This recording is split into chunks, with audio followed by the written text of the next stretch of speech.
Hello everyone, good morning, good afternoon, and good evening. Welcome to Live It Up, the show where we explore and discuss how to take your life to that next level and beyond. We cover health, wealth, relationships, and how to create a life that feels good, because after all, that's what we want. We want to feel good. I'm your host and coach, Fletcher, and today on the show, we're going to be visiting with Mr. Gene Sharratt, whom I met for the first time last year, right here on this show, where we talked about one of my favorite topics, kindness. Gene is a retired, though still highly active educator, researcher, speaker, and mentor. Stick around for some incredible inspiration. But before we get to our interview, I want to acknowledge that many of us are setting new intentions for 2025. Oftentimes, we set those new intentions out of finding ourselves in a place of dissatisfaction in an area of our life. Now, we may have gotten real with ourselves and asked, how or why did my life end up like this? Or how did my relationship end up like this? Or how did my finances or my health end up like this? And then we frequently rush to the second question, which is, how can I change it? What I want you to consider is that your brain is only going to provide an answer to that question that is heavily based in the justification of the belief that got you into the situation. In other words, the results you're experiencing are a result of your current beliefs. So I want to suggest a more effective question, which is this. What have I been believing that got me into this current situation? That's going to shed a lot more light on your circumstance. For instance, if you're frequently financially strapped, your belief may be that there's never enough money, or that money is hard to get, or that money slips through my fingers. Instead, get curious about your beliefs. Then, the second question, which is critical, is what would I have to believe in order to transform this area of my life? Now, this is your access point to actual transformation. And what you would have to believe to transform your current situation would likely be radically different than what you have been believing. Let's look at money again. You may have to cultivate a belief that says, I'm good with managing money. I'm good with saving money. I'm creative on ways to generate money. I'm worth more compensation and more money is on the way.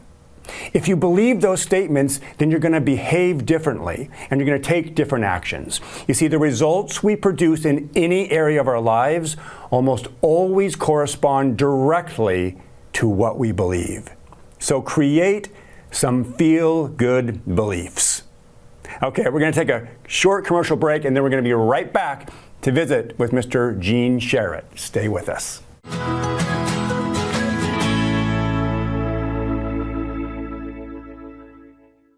Hey everybody, welcome back to Live It Up. I'm so glad you're here. I'm so glad you're in this conversation. Today we're talking with Mr. Gene Sharratt. Good morning. Good morning. Good to be here. Yeah, I'm glad you're here.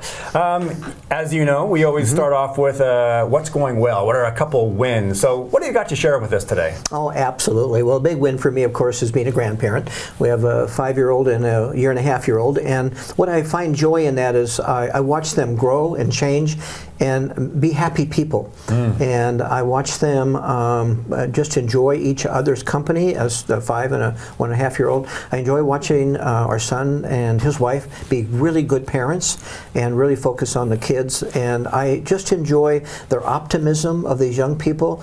It's about hope and optimism, and it's about working their way through life. And as a grandparent, nothing brings my heart greater joy than to see that happen around us, and it just is really important for me. The other win for me this year is that I continue to focus on connecting with people that I haven't connected with for a long time. And I make a weekly list of people that need to hear from me.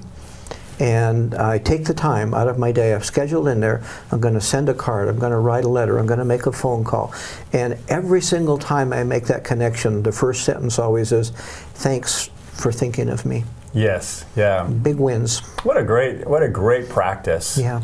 To outreach with intention, right? Absolutely. And that's a key word, intention. And also, when you're the recipient of that outreach, it's fun to think like, well, that person was thinking of me. Exactly right. They thought of me, and not only, it didn't end with them just thinking of me, they actually took an action and got in contact with me. Absolutely right. And that can make someone's day. It totally makes their day, and the conversations go on for 5, 10, 15 minutes, and I just get great joy on them saying, you see me. Yeah. You thought about me. It wasn't about my birthday or anniversary. It was an intentional act, just random, to say to somebody, I see you, I care about you. I love this practice so much, I'm going to start doing it. Yeah. Thank you for that. Absolutely. Now, speaking of outreach and targets and things like that, 2025 is upon us. Are you the type of person that enjoys making, creating intentions for experiences you want to have in the new year? Or tell me a little bit about that. You bet. I am. I'm a planner by nature, not a procrastinator. I'm a kind of a fan of Stephen Covey. You got to begin with the end in mind. What do you want to do today, tomorrow, next month, next year, 3 years, 4 years out? If you don't plan for that future, it's unlikely to happen. And we don't live our life by happenstance. It's not the flip of a coin. It really is being intentional, thinking about where you want to go, mostly thinking about how you can support and help other people get to their goals. My purpose in life is to help other people become better people. And in doing so, I become a better person. I love that. Your purpose in life is to help others become better people, and in doing so, you become a better person. Absolutely, yeah. I want others to really think of what can I do to be my best self. Yeah. And none of us are finished, Fletcher, until we're finished.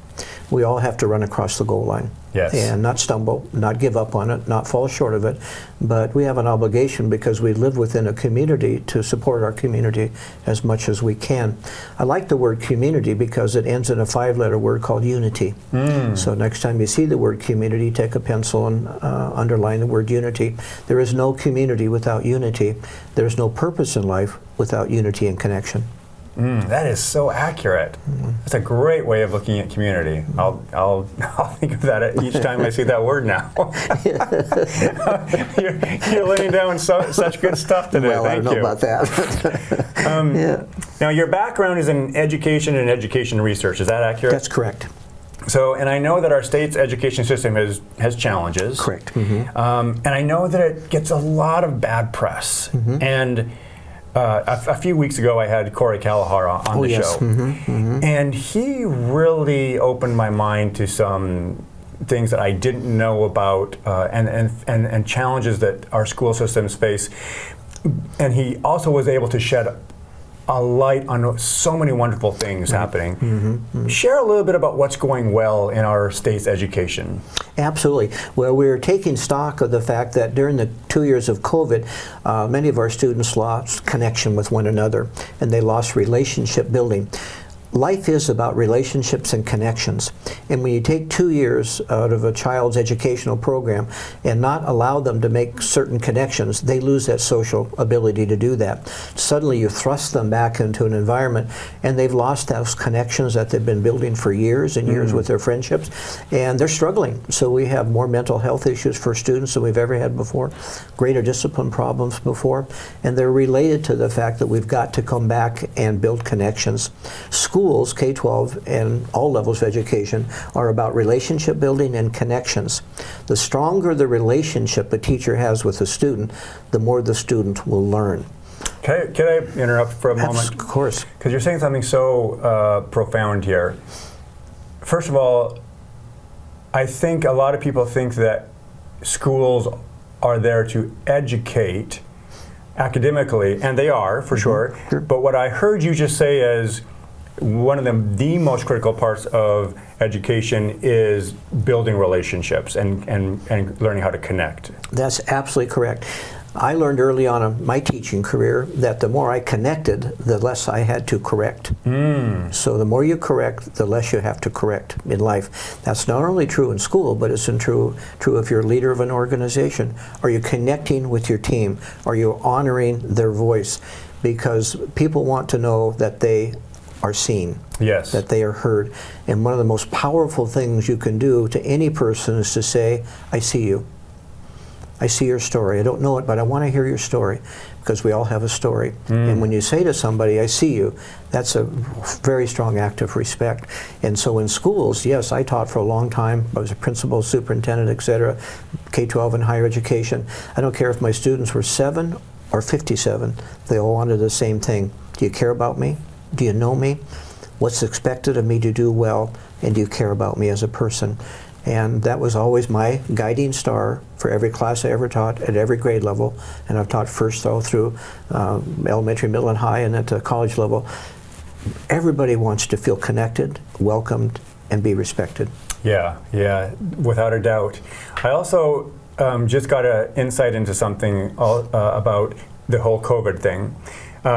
Because if education is all about connecting, and then you remove a child for 2 years or however long it was, the more I understand about how the brain develops, like we can see like, oh, that's a huge interrupter to that brain development. Exactly right. And so now I can understand more clearly, because a lot of people said, what's the big deal? They'll, they can go online, or they'll be back in a year or two.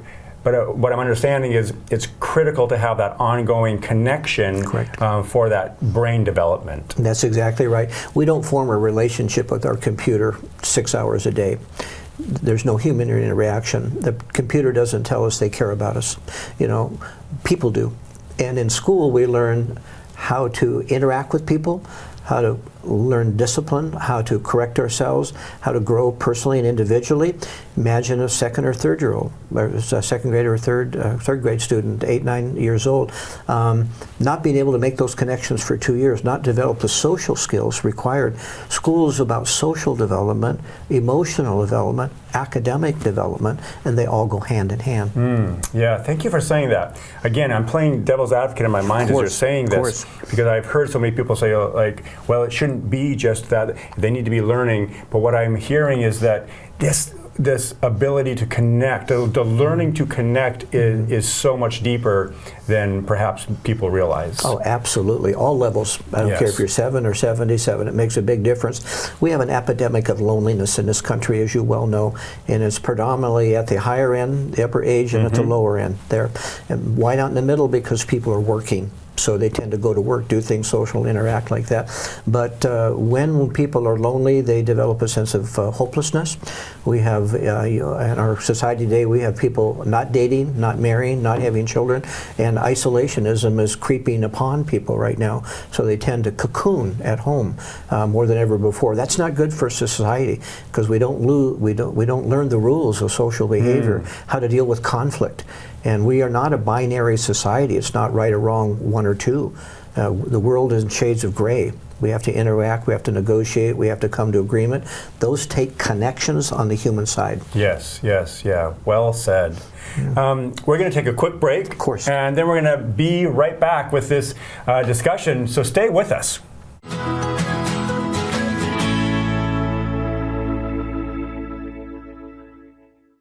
Hey everybody, welcome back to the conversation. So glad you're here. We are talking with Gene Sharratt today, who is an expert in education, and he's been really enlightening me today, and I hope the same for you.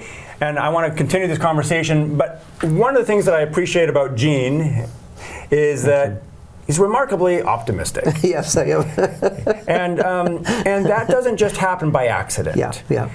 So behind a person who is that optimistic, I suspect there are practices or rituals. Can you share some of those?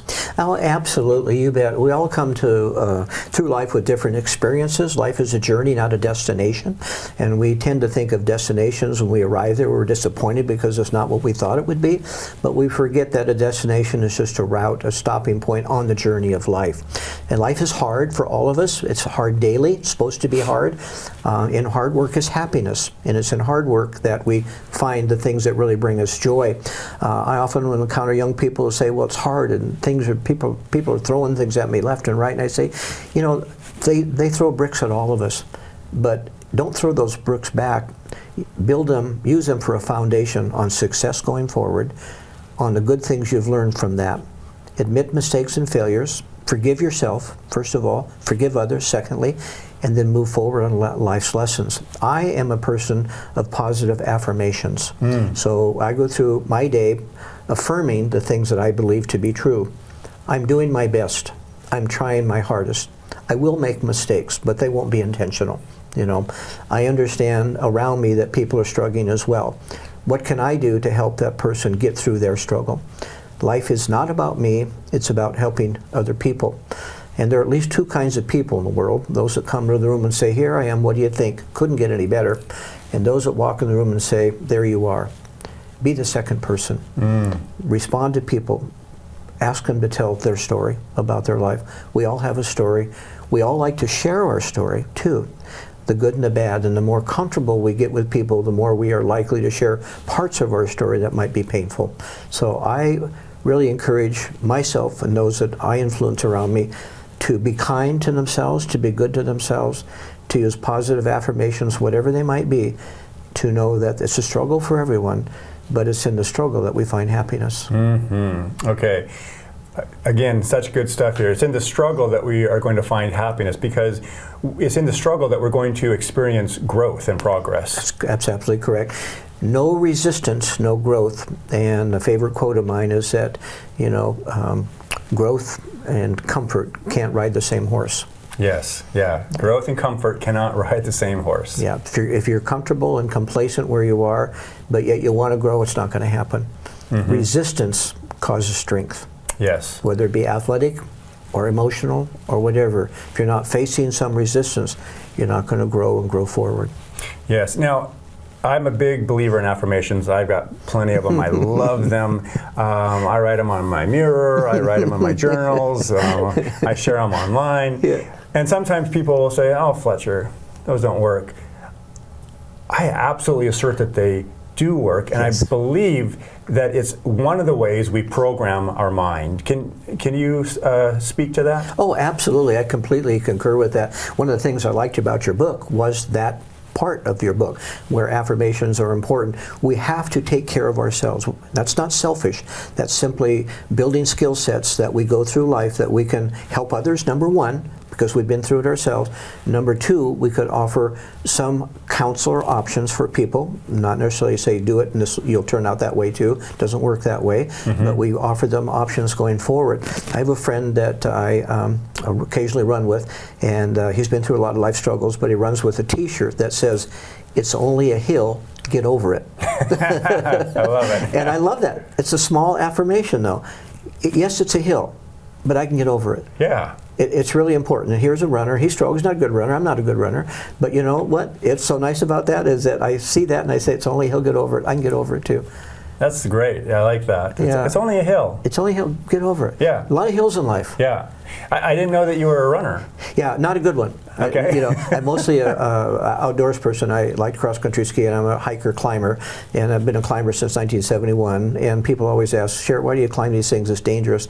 And do you climb it to conquer the mountain? And I say, of course not. You're not going to conquer the mountain. It's been there millions of years before me, millions of years after me. I conquer the mountain, I go for the mountain, not to get to the summit, but to conquer myself. And when you say that, share with the audience what you mean. There's a sense of conquering self. Absolutely, because when I look at that, I ask myself, am I prepared? Do I have the right equipment? Have I checked the weather? Do I have the right team? Have I made all the preparations important? The mountain's going to be there forever, you know. And so you don't conquer that, you conquer only yourself. Because climbing is mental more than physical. Yes. Any goal you have in life is mental more than physical if it requires athleticism. And every great athlete will tell you that it was more mental than it was physical, that they were able to overcome that because they prepared, they thought, they collaborated, they built a partnership, and climbing is all about a team. It's all about, is the team ready to do that?